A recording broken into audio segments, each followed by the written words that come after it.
আমরা ছবি তুলে দিব আপনাদের, আমাদের আইফোন আছে। প্রথম ছবি যাতে তুলে দেন। ঠিক আছে,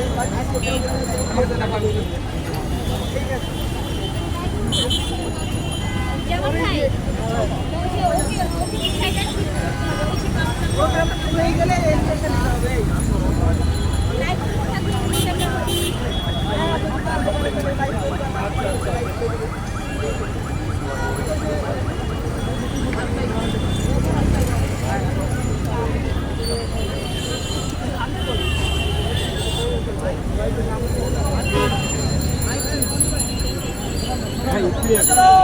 প্রোগ্রামগুলো দিতে হয়।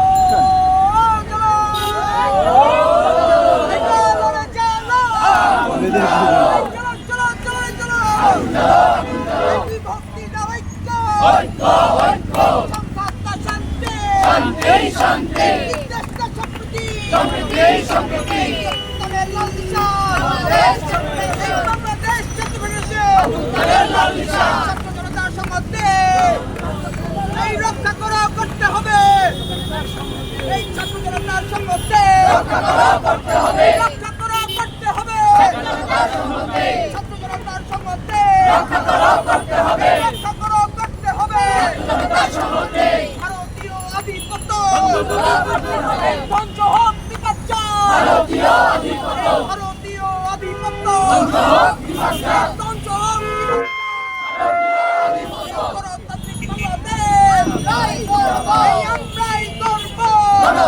বাংলাদেশ, সম্প্রীতির বাংলাদেশ, আমরাই গর্ব, সম্প্রীতির বাংলাদেশ, আমরাই গর্ব, গণতান্ত্রিক বাংলাদেশ, আমরাই গর্ব, গণতন্ত্রের মূল মন্ত্র, গণতন্ত্র, গণতন্ত্র, গণতন্ত্রের মূল মন্ত্র, গণতন্ত্রের মূল মন্ত্র।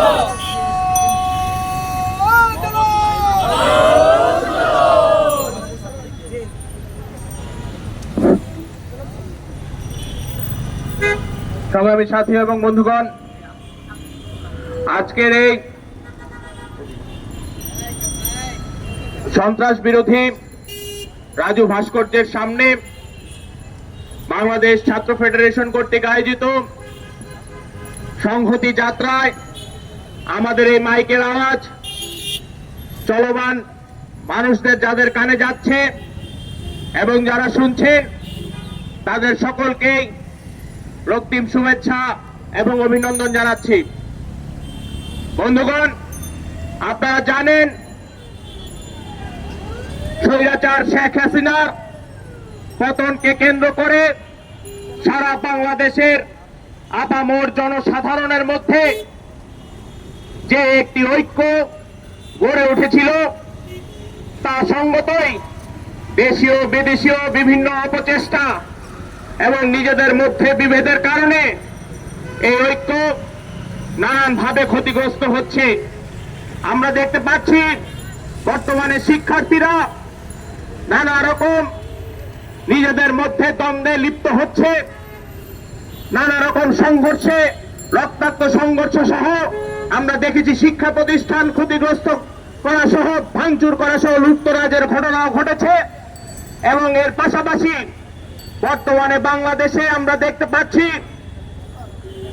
যে একটি সাম্প্রদায়িক দাঙ্গা লাগানোর চেষ্টা কিংবা অপচেষ্টা বলেন, যেটা ওই স্বৈরাচার ফ্যাসিস্ট হাসিনার যেটা স্বপ্ন, বর্তমানে বাংলাদেশকে অসন্তোষ রাখা, অরাজকতার সৃষ্টি করা, এবং এই পরিস্থিতিতে ভিড় ঢালছেন ওই স্বৈরাচার ফ্যাসিস্ট শেখ হাসিনার প্রভু ভারতের জনসাধারণের গণশত্রু মোদী সরকার। আমরা দেখতে পাচ্ছি যে এই ঘটনাকে কেন্দ্র করে নানা রকম বিক্ষোভের ঘটনা ঘটছে। আমরা দেখতে পেলাম বাংলাদেশের গণতান্ত্রিক লড়াইয়ের একজন লড়াকু সৈনিক, যার ভিডিও আমরা সম্প্রতি আমাদের ফেসবুক অ্যাকাউন্ট বলেন কিংবা টুইটার যাই বলেন না কেন সামাজিক যোগাযোগ মাধ্যমে খুব বেশি করে আসছে, যিনি এই স্বৈরাচার ফ্যাসিস্ট হাসিনার পতনের দিনও তার পরিবার স্বজনদেরকে নিয়ে মিষ্টি মুখ করেছিলেন, সেই গণতান্ত্রিক আইনজীবী সাইফুল ইসলামকে কিভাবে প্রকাশ্য দিবালোকে হত্যা করা হলো এবং এই হত্যার পরবর্তীতে নানা রকম ভ্রান্তি ছড়ানো হচ্ছে এবং এই ঘটনাকে কেন্দ্র করে আমাদের দেশ, পার্শ্ববর্তী দেশ ভারত সহ সকল জায়গায় একটা উত্তপ্ত পরিস্থিতি বিরাজমান রয়েছে। আমরা বলতে চাই, সাইফুল ইসলামকে যারাই খুন করেছে, যারাই হত্যা করেছে, তাদেরকে ধর্মীয় পরিচয় নয়, তাদেরকে হত্যাকারী পরিচয় তাদেরকে গ্রেপ্তার করতে হবে, তাদেরকে বিচারের আওতায় নিয়ে আসতে হবে। বন্ধুগণ, আমরা সুনির্দিষ্ট দুটি দাবিতে আমাদের আজকের এই সমাবেশ করছি। আমাদের এই সমাবেশে আজকে সভাপতিত্ব করছেন বাংলাদেশ ছাত্র ফেডারেশনের কেন্দ্রীয় সভাপতি ছাত্র নেতা মশিউর রহমান খান রিচার্ড। আজকে আমাদের এই সমাবেশে আরো বক্তব্য রাখবেন বাংলাদেশ ছাত্র ফেডারেশনের কেন্দ্রীয় সাধারণ সম্পাদক ছাত্র নেতা সৈকত আরিফ। আমাদের এই সংহতি যাত্রায় আরো উপস্থিত আছেন আমাদের এই সংহতি যাত্রায় সংহতি জানিয়ে আরো উপস্থিত আছেন কেন্দ্রীয় ছাত্রলীগ জেএসডির প্রচার সম্পাদক নাহিদ ইসলাম। আরো উপস্থিত আছেন বাংলাদেশ ছাত্র ফেডারেশন ঢাকা বিশ্ববিদ্যালয় শাখার সংগ্রামী আহ্বায়ক ছাত্র নেতা আরমানুল হক। উপস্থিত আছেন বাংলাদেশ ছাত্র ফেডারেশন কেন্দ্রীয় নির্বাহী কমিটির সংগ্রামী অর্থ সম্পাদক ছাত্র নেতা ফারহানা মানিক মোনা। উপস্থিত আছেন বাংলাদেশ ছাত্র ফেডারেশন ঢাকা নগর কমিটির সংগ্রামী সাধারণ সম্পাদক ছাত্র নেতা নুসরাত হক। উপস্থিত আছেন ঢাকার বিভিন্ন শিক্ষা প্রতিষ্ঠানের ছাত্র ফেডারেশনের নেতৃবৃন্দ।